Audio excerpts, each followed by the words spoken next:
The lesson topic for this video is solving using function notation. And to start with, we're just going to talk about this first word here, solving. Let's remember that solving means taking an equation, substituting a number in for a variable if needed, and then solving for the other variable. All right, so this first example right here says y equals 3x minus 4. Our first part of this question is solve for y, so find the value of y, when x equals 6. So you'll probably remember what we need to do is we need to substitute this number 6 in wherever we see an x in our equation, which is right here. So we'll just rewrite y equals 3, and instead of an x, we're going to go ahead and substitute in a 6, and then minus 4. Now at this point, we're just simplifying on the right-hand side of the equation to find out what y equals. Make sure to use the order of operations. So y equals, we need to multiply before subtracting. Just a quick reminder, that is the way we do PEMDAS, or the order of operations. And so we're simplifying on the right-hand side by starting with parentheses, exponents, then multiply and divide, and then add or subtract. So 3 times 6 is 18, and then we need to subtract 4, and y equals 14. So the y value is 14 when the x value is 6. One thing I always want to remind students at this point is remember that if we substituted a number in for x and we found its corresponding output for y, that ends up giving us a point, 14 in this case. Again, input of 6 gives us an output of 14. Now down here, the second part asks us to solve for x when y equals 11. So this time, be careful. We need to solve and find the value of x when y is 11. So we're going to put the 11 here, this time, in for the y over here. Now, x is going to turn back into an x here. So we're going to say y, which is 11, equals 3x minus 4, because we're back up to the original equation. So now this is solving using the skills, again, of PEMDAS, but remember when we're solving and we're not just simplifying on one side of the equation, we're actually solving. We need to start at the bottom and move our way up with the PEMDAS steps. So remember, we're going to first do addition or subtraction. We're going to add 4 to this side. We're trying to get x alone to solve for it.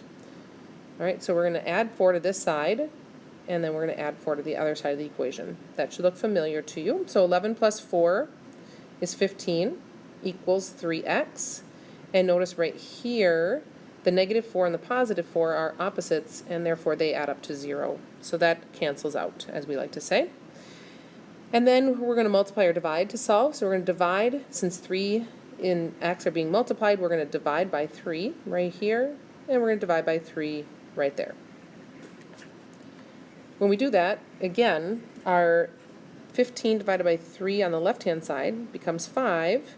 And on the right-hand side, we've got 3 divided by 3, because we have 3x over 3. So 3 divided by 3 is 1. If you think about this as simplifying that as a fraction is 1 over 1, so we get x equals 5. Just a reminder of how that works. So x equals 5 when y equals 11. Now be careful, if you write this as a point, you will still write the x value first. X is 5, y is 11. So there would be a point that we would know is on the line for this equation here. Now, on the right-hand side, what you're going to see over here is something that uses what's called function notation. F of x, that's how this is read. F of x equals 3x minus 4. Our jobs are to find f of 6, and then find x when f of x is 11. Now, before we go through and do this example, I'm going to talk to you a little bit more about functions. So we've talked in previous lessons about the difference between a relation and a function. And just to remind you, a relation is just a set of points, any set of points, with an x input and a y output that corresponds. But a function is a specific type, and that is that every value of the input has one and only one value of the value as an output. Okay, so if I were to put, let's say, negative 3 in for x, Well, what happens is some kind of function happens if you were to put this in. This is called our function machine. So whatever the function is, in this case it's lowercase f is the name of our function. Whatever happens with the function happens. Let's say this is 2x minus 5. Okay, so our function is 2x minus 5. So then the 2x minus 5 happens to our negative 3 that we put in for x, and an output comes out. In this case, that output is negative 11, because if we put negative 3 into the function, right here, put that in, we get 2 times negative 3, which is negative 6, minus 5, so that's negative 11, would be our output. Okay, so it's just the same as we were doing when we were solving moments ago, but the notation sometimes can get a little confusing, and we're going to look at that on the next page. So from our previous slide, we found out that y is 14 when x is 6. We have the same equation here. And we found out that x is 5 when y is 11. So we already did that portion. Now what we're going to do is we're going to look at this same example in function notation. So one thing to get used to is that f of x is just another way of saying y, right? You can see that right here. The y right here is the f of x right there, okay? Now the x, 3x minus 4, 3x minus 4, they look the same because our x value is still our x value. So this first example asks us to find f of 6. So what this means is, as you can see, if we had f of x written down right here, and then all of a sudden now I'm writing f of 6, what has happened? Well, the x has turned into a 6. So it means that x equals 6. So when I ask you to find f of 6, it means find the value of the function f when x equals 6. And notice that's exactly what we did right here. Solve for y when x equals 6. So that is exactly what we would do right here. And I'll show you kind of how we write that. So it's going to look like this. We're going to write f of, I'm going to start just by writing f of x equals 3x minus 4r. So I wrote the actual function. All right. Now I'm going to replace the x with 6 because that's what's going on right here. So I'm going to write f of 6 equals, and now what we did there is we substituted a 6 in for x. So we need to substitute a 6 in for x here. So we're going to go ahead and write 3 times 6 minus 4. So the only difference between our first line and our second line is we put a 6 in for x in both places.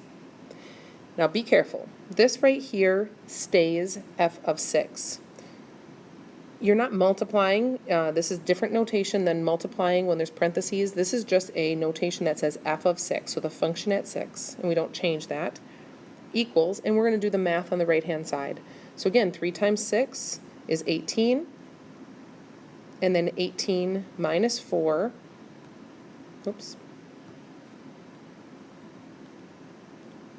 is 14. This is our final way of stating that. F of 6 equals 14. And again, just like the previous slide, then I can write when x is 6, y is 14. So this solving was no different than the solving right here. It's just that the notation is sometimes hard to get used to. We're going to leave our f of 6, and we're going to say what it equals. Now, the second example asks us to find x, so we're trying to find the value of x when f of x is 11. Now, the most common mistake people make here is they want to put the 11 in for x, okay? Because that's what we just did here, is we put the 6 in for x. But this does not say that x is 11. We're trying to find the value of x. We're trying to find the value of x. So we don't know the value of x. So what I'll do again is I'll just start by writing the function. I highly recommend with function notation that you do write the function every time. I think you'll avoid some mistakes. So what do we know? We know that f of x, this whole notation here, which we said is another name for y, is 11. So this whole function notation right here, this whole thing, becomes 11. Right? Because f of x equals 11. So we're going to substitute 11 in for the whole f of x. So 11 equals 3x minus 4. Now we're back to a normal looking equation that we solve for x. Okay, we're going to add 4 to both sides. We get 15 equals 3x. We're going to divide by 3, and x equals 5, just like we had on the previous example on the left. So if we want to write that as a point, the x value is 5 and the y value is 11. Okay, so here's what we want to do on this last example. What I want you to do is do what you feel like you need to do right now. If you think you understand this notation and you're ready to give it a try, do that. If you want to start trying it and then you realize I'm not sure what to do yet and you want to just watch me go through them, that's fine. But check to see at the end of the video how you did in solving and finding these values. Okay? So pause it if you'd like and give them a try and then check back, or just keep watching. All right, so the function is f of x equals 2x plus 9. Our first job is to find f of 3. Finding f of 3 means we want to find the function when x is 3. Again, the x has become a 3. So f of x equals 2x plus 9 is our function. We want to find f of 3. I notice that x has become 3, so I'm going to put a 3 in for x here as well. So f of 3 equals 2 times 3 is 6 plus 9. F of 3 equals 15. The next one says find x when f of x equals negative 7. Again, highly recommend that you just get used to writing the entire function for each example. F of x equals 2x plus 9. F of x is going to be negative 7. So the whole entire f of x becomes negative 7. And we're going to solve. I have to subtract 9 from both sides. This will become negative 16. Those cancel. Divide both sides by 2. And x equals negative 8. The third one, find f of negative 1. F of x equals 2x plus 9. Sorry, my spacing is pretty poor here. I want to find f of negative 1. X has been turned into negative 1. I'm going to put that in there. So f of negative 1 equals negative 2 plus 9.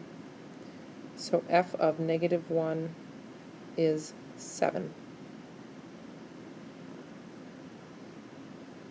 The last one I'll go ahead and do over here. Again, I'm going to write the whole function. F of x equals 2x plus 9.